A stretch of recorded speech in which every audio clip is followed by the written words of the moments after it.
All right. Colin? This is a question that I guess all of you could answer. We all know that we have a public pension system, unfunded liability, which is something that is completely unsustainable and something that our children will never be able to pay off. 9.4 billion, and that's clearly a conservative number. What is each of your thoughts in regards to ending the public pension system here as a defined benefit system and converting it to a defined contribution system?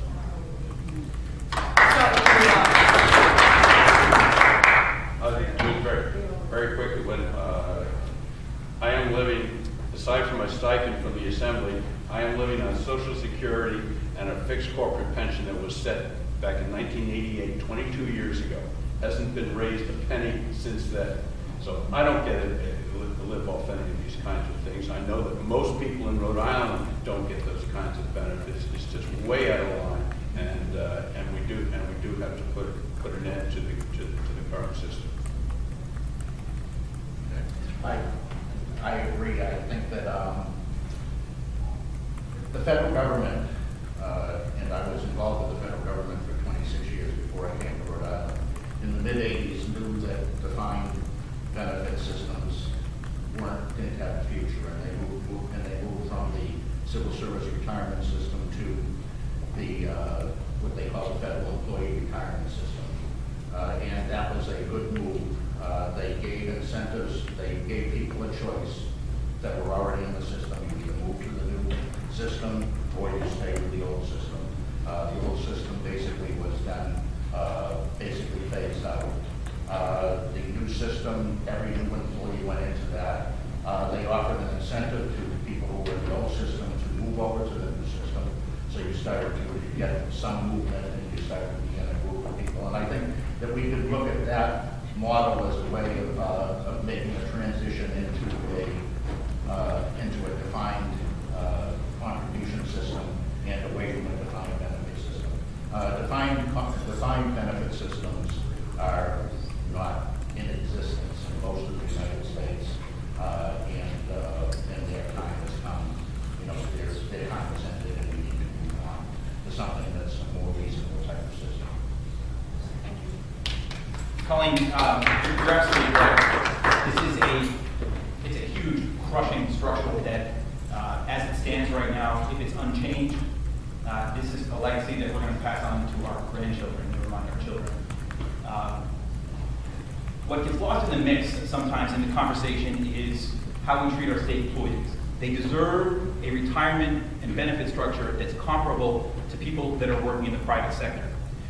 Everybody here, most people here, are likely in a 401k program, or they're saving through their own processes. They are taking responsible decisions for their lives. Well, when you're a state employee, you don't have the chance to be responsible. You're counting on a promise that was made to you. It was a very generous promise, and the people who made that promise didn't put the money aside. So right now, there's a lot of anger towards people like me that are talking about just this, that we have to end our defined benefit plans. And they're saying, this guy Hodgson wants to take our pension away.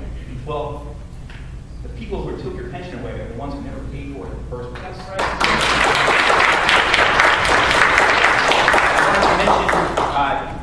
Larry mentioned the New York Times article this weekend, and there was a great observation in there that if you take the true analysis of Rhode Island's unfunded pension debt, it exceeds 60% of our GDP.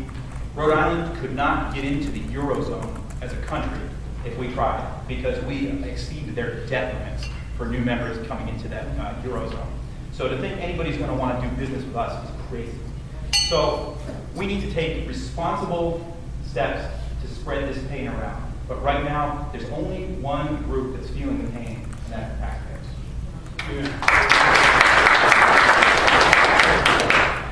Well, my take is pretty much like Dawson's. He kind of stole a little bit of my thunder. But any new member of the General Assembly or any new member of the state government, anybody that gets hired in the state, they need to go in a 401k plan, period. End of discussion. They need to have a part of their paycheck taken out just like I do, my husband does, and half this group does. This would end the pension system, number one. Number two, I have a brother-in-law who is 57 years old, retired from the U.S. Post Office. He's getting 80% of his pay and he's on the beach. We're paying for this, okay? Which is ridiculous. We have to stop the bleeding now. 401k is it. That is the way to go. And like I said, every new member of the General Assembly, we need to get in there. We need to get all the other members on 401k and start fresh.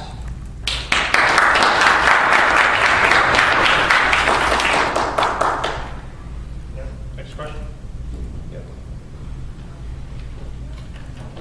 Would you guys be willing to sign a contract to Rhode Island that basically states that any bill that comes across your table that will raise our taxes, you will vote no on it, and if you do not vote no, that you will resign your office?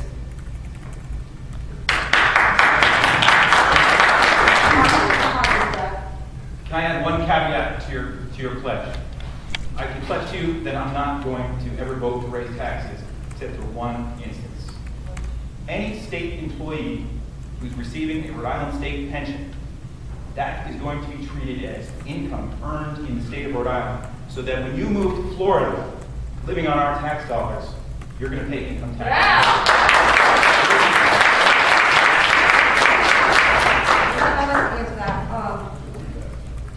I will definitely sign that, number one, okay? I've told everybody here that I will not raise the tax, ever. And and I was talking to you earlier, you know what actually made me run? That $7 fee, or should I say fishing license, is a tax. It's not a fee, it's a tax. I don't care how they word it. We live in the ocean state. Why do we have to pay $7 to fish? Okay?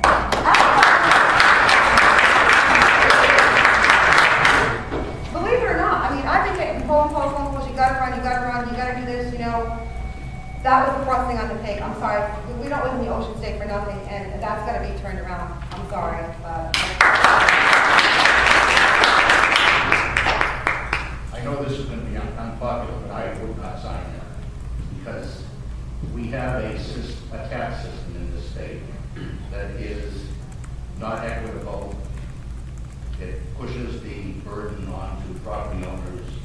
It doesn't have, the sales tax system has exemptions. There are 30 pages of exemptions for the sales tax system. I mean, one exemption after another for special interest, for if you drive a truck or own a truck in Rhode Island, you pay a sales tax on that truck. If you own a boat, you don't pay a sales tax. There's no sales tax on boats.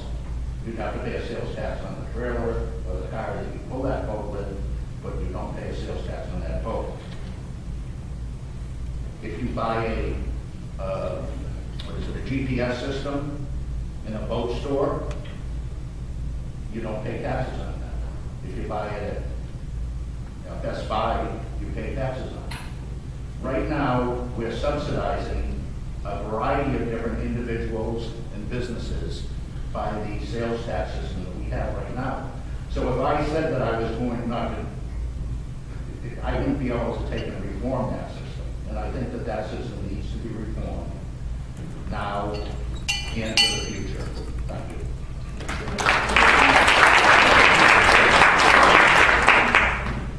And